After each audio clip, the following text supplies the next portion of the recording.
اهلا بيكم. اول رد فعل لمرتضى منصور بعد هزيمه الزمالك في السوبر امام النادي الاهلي والكوارث اللي حصلت في المباراه. الراجل طبعا زعلان، الراجل طبعا حزين بسبب اللي حصل، وقال لك ان دون كوارث بتحصل في ارضيه الملعب. نادي الزمالك بيتظلم تحكيميا، نادي الزمالك بيلعب في صاله النادي الاهلي. واضح ان حسن مصطفى خلاص عايز ينهي على الزمالك، انهى جيل نادي الزمالك بالمباراه الكارثيه وبيدي السوبر للنادي الاهلي للمره الثانيه على التوالي. المره اللي فاتت في النيجر وكان النادي الاهلي مش شايفين المباراه، دلوقتي بتتذاع في صاله فيصل في النادي الاهلي، والنادي الاهلي بيفوز بالبطوله بكل سهوله. وقال لك اللعيبه ادت، اللعيبه لعبت، اللعيبه عملت اللي عليها، ولكن ظلم تحكيمي واضح في ارضيه الملعب، والنادي الزمالك كان يستحق اللقب. طبعا مش شايف النادي الزمالك، قال لك انا شايف النادي الزمالك كان عايز تدعيمات، ولكن السيوله الماديه، ولكن الحجز اللي على النادي اثر علينا. كنا هنجيب محمد ممدوح هاشم، ولكن الفلوس ما قدرناش نجمعها، واللعيب التونسي اللي كنا باعتين ان احنا نجيبه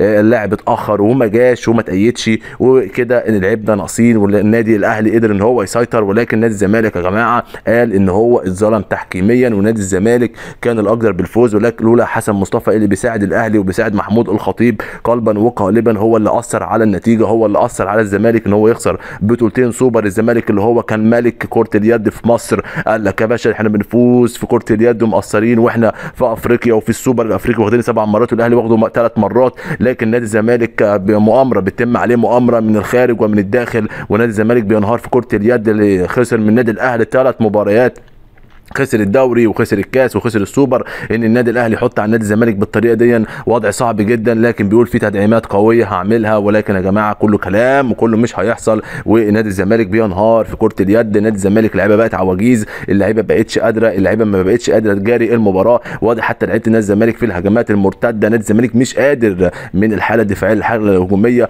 يلعب بسرعه، يلعب بالهجمه بسرعه. واضح ان خلاص اللعيبه عجزت، اللعيبه كبرت، اللعيبه عايزه تتغير في نادي الزمالك. اعمل اللايك، ارزع اللايك المتين وشير الفيديو في كل مكان. نشوفكم في فيديو جديد على قناتكم.